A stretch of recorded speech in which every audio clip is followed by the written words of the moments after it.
Hey YouTube, it's Justin, aka demonicsweaters. Time for another electronic drum video. Today I want to talk about EZdrummer 2. Now I've made a couple videos on EZdrummer 2 already, but maybe you haven't seen those, and I just want to be a little more detailed and give a more kind of thorough review of EZdrummer 2 in this video than I did in the past. And just in case you're not familiar what EZdrummer 2 is at all, it's basically a plugin that runs inside of a digital audio workstation that allows you to basically replace the drum sounds of your electronic drum set with those that are inside of EZdrummer 2. Now this could be a good advantage to people who have a less expensive electronic drum kit, or they just don't really like the sounds that are inside of their drum module, or they just want more sounds to play with. Now the samples inside of EZdrummer 2 are very high quality as far as how they were sampled. They're multi-layered, so they do have a very realistic sound when you're playing them. However, realistic doesn't always equal good, in my opinion. The reason why this is you can have a very realistic, bad sounding drum set, and some of the presets in EZdrummer 2 I think are pretty realistic, pretty terrible sounding drum sets, but not all of them. Some of them sound very good. So what I'm gonna do is actually show you guys, I'm gonna hook up my drum set and I'm going to record a song of mine using the MIDI output from my TD27 into Ableton Live, and then we're going to experiment a little bit with EZdrummer 2 and see what kind of sounds we can get out of the software. So first off, let me go ahead and play the song and I'll show you my final result that I'm happy with. You'll see that next, and then we'll go through the whole process of how I came to that. Oh, and if you want to get a discount on getting your music on all the streaming services, check out my DistroKid link down below in the description. You can click the link and you'll get 7% off the already low price of DistroKid. So anyway, here we go with the video.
Alrighty, let's go ahead and get started mixing this.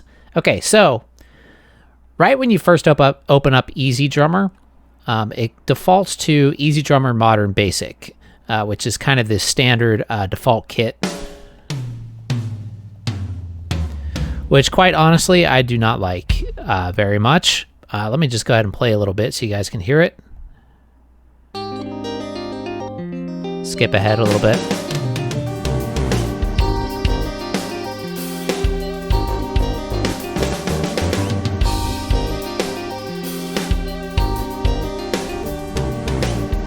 Now, I understand a lot of people might like that. Personally, I don't like it because I think it sounds a little bit too overproduced, kind of plasticky. And the thing is with EZdrummer is like the presets, you know, you get this mixer here that gives you, you know, I could probably polish this up a little bit, but it has effects that basically come on each preset. And this is really what makes EZdrummer different than Superior Drummer, is all the effects on the different presets are kind of predetermined. Like you don't really have any control over what effects you're using on the different presets. Though you can remove them completely, which is, you know, nice as well. And you could turn them up and down. So we have like overhead, mic bleed, ambient bleed, compression. There's some reverb here. Before we get into any of that, though, I want to go back and just play around with a couple of the other presets. So let me go ahead and show you guys some of these, what they sound like. Let's go ahead and play it.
Okay, so I went through all of the modern presets right there, and the modern ones, I really don't like very many of them. The only ones that I really like personally, and again, this is just my opinion. I know that I have a little bit different drum tastes than a lot of people out there.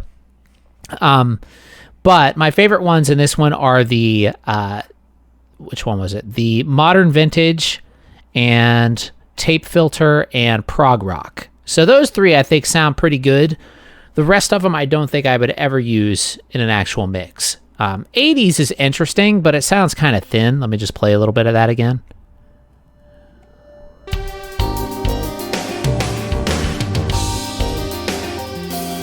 But I might actually use that in something.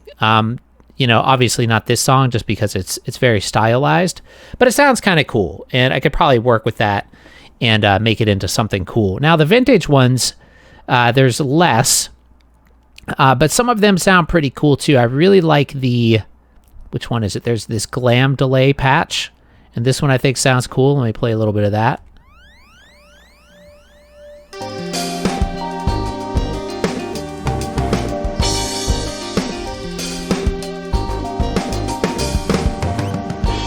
Though it doesn't really work in this song, but I do think it's a pretty cool sounding kit.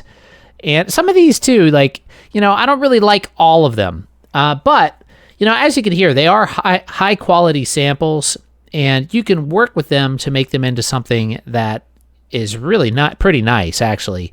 And if you're using something like an Alesis Nitro or an Alesis Surge, this will definitely be a major upgrade in sound compared to the built-in sounds on the module of the Alesis Nitro. All right, so let's go over here to, let's go to our basic vintage kit.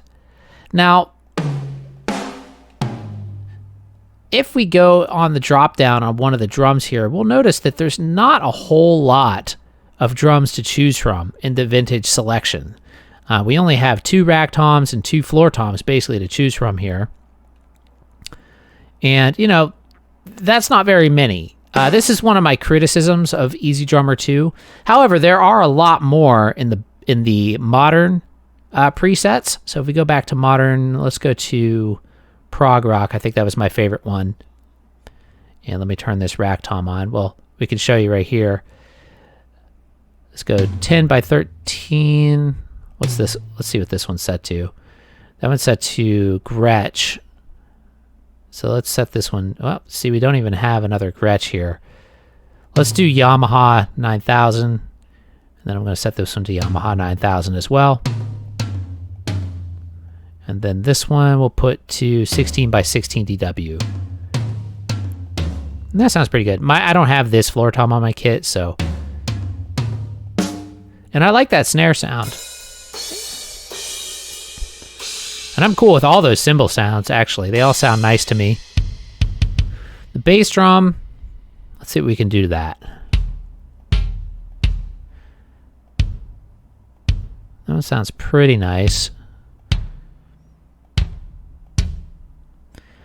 My problem with these bass drums is a lot of them have a lot of resonant kind of after sounds, which sounds cool when you're playing drums, like only drums, but in a mix, that's not always very, it doesn't always sound very good. And there's definitely some effects on there. I think I kind of like this 16 by 24 DW. All right, so let's work with that. And that sounds pretty nice, actually.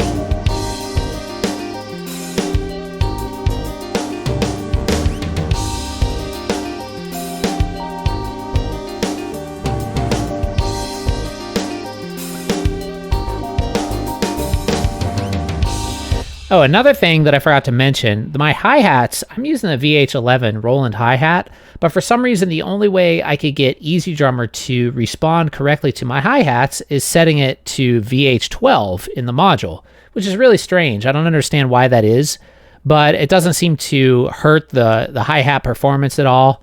So, and it just makes it trigger correctly. If I have it set to VH11, every sound sounds like an open sound.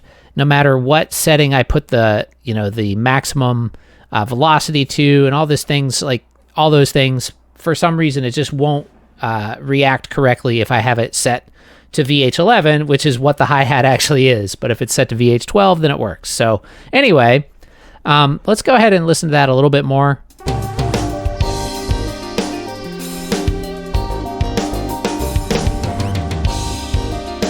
And let's pull up the mixer here. Let's solo the delay.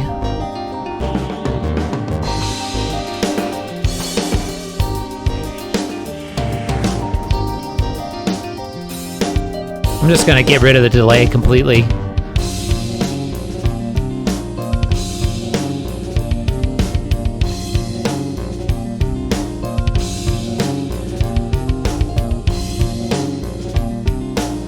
Give it a little more tape drive, take down some of the reverb. Well, actually, you can lower the reverb here. I don't know if you can hear me talking too well while that's playing. So what I did there is I just increased the tape drive a little bit, which is just kind of like a saturation effect. And then I lowered the reverb. First, I did the reverb time, but I didn't want to do that. Actually, let's lower it a little bit. And then just lowered it here, because I kind of like more of a dry drum sound. But that sounded pretty darn nice to me, actually.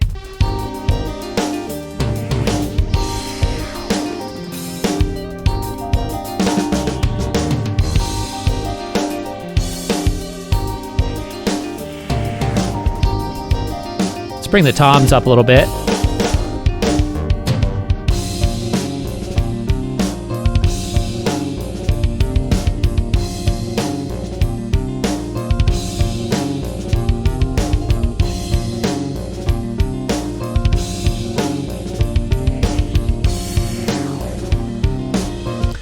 All right, that sounds really good. So what's cool then is you could go here to user presets, and now I can save this as a user preset. So let's call this demonic prog. Now I can easily pull that up in other sessions. And you'll notice here I have some other user presets that I set up. Justin Vintage, Loose Slap, Dirty Bit, Justin Fat Snare, Hybrid.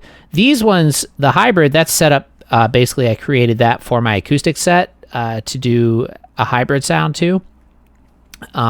So they're all different, but given, you know, what you have here in EZdrummer, even though it is limited, you can get some really good sounds out of it if you play around with it a little bit. I mean, some people might like the default preset sounds as is, but you know, I like to, for me personally, I like to kind of tweak them a little bit and mess with them a little bit. Then in here in our mixer menu, drummer, this actually, what this does, you may not know, but what this does, when you see drummer perspective and audience perspective, this is talking about the panning. So drummer's perspective, your first tom is going to be to your left, and then they're going to pan this way. Well, if you're right-handed, but if you're doing a audience perspective, it's going to be the opposite. So at least that's how I understand that. I'm pretty sure that's what that is. I actually haven't read that in the manual, but that's just sort of what I assumed by looking at it. Now here, you know, these are all loops and basically patterns that you can use if you're not a drummer at all and you wanted to create your own drum parts. You can drag these little bits down here to different parts of the song and basically build an entire drum part based on these little loops and bits. But I won't ever be doing that because I play the drums. But anyway, so that's pretty much it. I mean, I didn't go over the details of how to set it up in this video because I did that in another video. I'll post a link to that down below. If you don't know how to even get EZdrummer set up and configured to work, check out that other video and that'll answer all the questions there. The main thing you need to worry about is making sure you have a very low latency if you want to hear EZdrummer while you're playing. If you don't care, you know, and you can record the MIDI and listen to your own drum sounds, then the latency doesn't really matter. You can go back in afterwards and add EZdrummer as long as you recorded the MIDI track in the original recording. So anyway, hopefully that made sense. But check out that other video if you're confused, and I think that one makes a lot more sense as far as how to set it up. So overall, is EZdrummer worth it? The price is pretty good. I don't think it's really great, really good. It's like, it's pretty good. Right now it's on sale actually for $129. It's normally, I think, $149. So $129 is actually a pretty good price. $149 is a little bit steep, but it's worth it. You know, if you have, like I said, if you have a Alesis Nitro mesh or a Surge or something like that, or an older electronic drum set that doesn't really sound very modern, you could get this, you know, for a lot less than a new module. And it's definitely worth it if you look at it in that regard. Now, the other thing is there's actually a lot of expansion packs you can buy for EZdrummer 2, though they all cost money. They're all about $89 or $80, something like that, I think. And you could buy like 3 packs of them for $179 or something like that. I actually have one in the shopping cart right now because there's a few on there I really want. I think there's some really cool sounds in those expansion packs, but if you buy a lot of expansion packs, you're going to be, you know, definitely increasing the cost if you do that. But you really don't need to. You can get good sounds out of what comes default, even though it is a little bit limited and it doesn't have like a ton of sounds in it, but it's still pretty good. And you can work with the presets and make some really nice sounding kits if you just play with it a little bit. So overall, yeah, it's really worth it. You could basically have very professional sounding drums, even if you have a very inexpensive electronic drum kit. So anyway, check it out. I'll post a link down below to TuneTrack. It's where you can pick it up. And what did you think about the video? Let me know if you have any questions or comments down below. Don't forget to subscribe and click the bell icon so you get notified every time I upload new content. Also, check out my music on Apple Music and Spotify. There's links for that down below as well. Anyway, thanks for watching, everybody, and have a great day. See ya.